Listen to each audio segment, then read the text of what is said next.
First thing, easiest is personality. When you walk through the door, are you smiling? Are you respectful? Are you patient? Do you wait for my availability to talk to me, or do you cut straight through?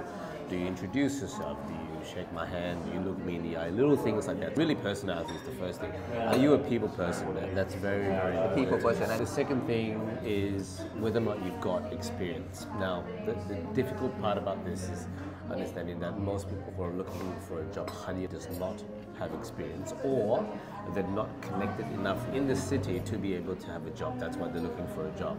But highly likely they don't have experience. When I say, do you have experience, what sort of training have you gone through? Have you worked in a cafe environment before? You don't really have to be a barista, but if you're a waitress or a waiter and you work in a cafe before, the flow of how a cafe moves, these are important to us. The third thing is, by the time I get to know whether or not you worked in a cafe before and you've got, people skills, then I'll probably sit you down and have a conversation with you. So the next three big things I would probably look at is, first, your availability. There's no point in me investing in you as a staff, train you to my systems, if you can only work 2 days a week. It's just not worth the return on investment of my time, because I now have to take time out, or I have to include an extra staff during that particular time to train you, and that's at my expense, and that expense needs to come back to a certain degree, and you being able to work 2 days a week is just not good enough. 3 days maybe, depending if you're a superstar or not, but really 2 is not acceptable for me anyway. The second thing will be, can you make a cup of coffee? A good cup of coffee. Well, good cup of coffee is subjective, right? Well, good here can be defined as you steam the milk properly. Yes. Can you be able to control the amount of foam and make it silky? Yes. Do you heat it up to the right temperature? Yes. Okay, actually, yes. Sorry. If good cup of coffee comes back to a fundamental list of criteria we'll look for in a coffee, yes. Can you punch a shot in? Can you tamp?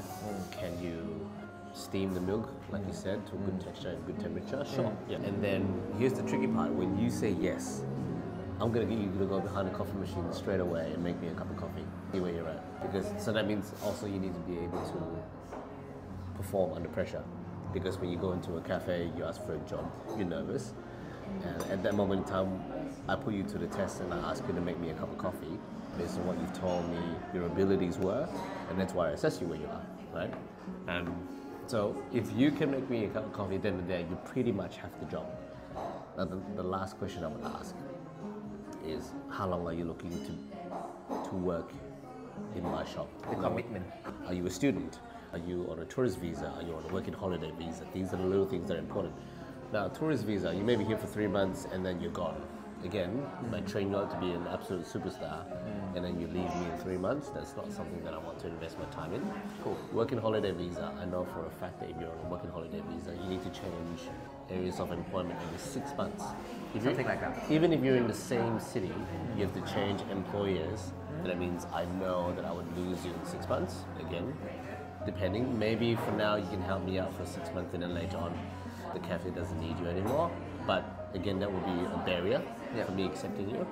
And the last part, if you're a student, I need to know how many hours you can work during that week. I know for a fact that student visa allows you 24 hours a week. Also, I need to keep in the back of my mind that I will no longer be your priority as a job. Because if you have assignments due, if you have an exam coming, or if whatever a student goes through in terms of troubles, I will always be number 2, number 3, even number 4. That's something I need to have in mind as well.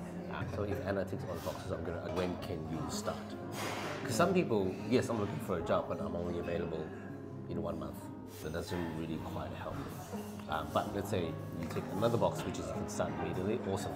I'll probably get them on for 3 to 4 hours a day, 5 days a week. The roles and responsibility of Anna is to be able to make coffee and provide customer service. And by hospitality standards, that's at the baseline, level 2. Level 2, the difference between level 1 and level 2 is defined by whether or not your staff greets your customers. As soon as Anna says, "Hi, how are you? How can I help you today?" That's immediately level 2. in Australia, level 2 hospitality staff is paid at $30.10 as of this moment. Casual? Casual loading included. For full-time, part-time, it depends on responsibilities as well, but we'll start there because that's the easiest way to start with. Generally start Anna with 15 to 20 hours, even 20 to 25, if she's got other skills that she can bring to the table, like managing stocks, ordering stocks, or even food prep, minimal food prep, like sandwiches and stuff. Yeah, and that's the wage that I'll pay her at. Now, level 3 comes to the roles and responsibilities of looking after a newcomer. So let's say Anna has been working for 3 months, and then I've got another new staff coming in, and she has no experience at all, and then I need, the key word here is, I need Anna to look after James. As long as Anna has the responsibility to look after another staff while I'm not in the premise, she's automatically level 3. And the reason why is the difference between level 3 and level 2 is that level 3, you don't have to be a manager, but you have to be supervising someone. So the title of supervisor, therefore that promotes you to level 3. I think we skip level 1 to describe level 1 as well, if possible. It's a good question. I think level 1, it's very rare, especially in a small cafe setting. But let's say you work in a very, very big cafe. You started working in the cafe, and your sole responsibility is to do one thing and one thing only. Like, for example, make coffee only. You don't even hand out the coffee to someone and say, hey, James, your coffee's ready. You don't even do that. That's level 1. You're executing, you're serving drinks. The most simplistic one is a dishwasher. You get someone that's standing at a dishwasher washing dishes all day, and that's the only job for the day. They could probably grab some things for the chef, grab some things for the barista, but that's it. Zero customer interaction. But now, we can talk about that by just looking at, like, the definition of what level 1 is, what level 2 is, but I think realistically level 1 seems like doesn't exist in a cafe. No.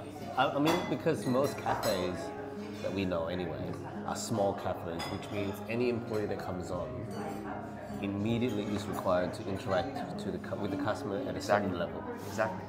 That automatically, by definition, is level 2. So I think that's why we don't even know the details of level 1 really, and that's why we go straight to level 2 most of the time. So most barista will start with level 2 immediately. Yeah, most. It's almost impossible for you to be able to make coffee without talking to the customers. True. Because again, even though you're not making coffee, you still have to collect money at the till, greet customers when they walk in. It's very hard for you to be a barista as a front of house. Customer walks in and you don't say a word to them. That's very, very, very, very awkward and very, very funny stuff. Offer him, please. Mom's having the galette. That's for me, yes, please. Oh, look at that. Wonderful. And that's the galette. Interesting plating. Thank you so much. That's everything. Thank you so much. Yeah. No. Thanks. Really good. Awesome.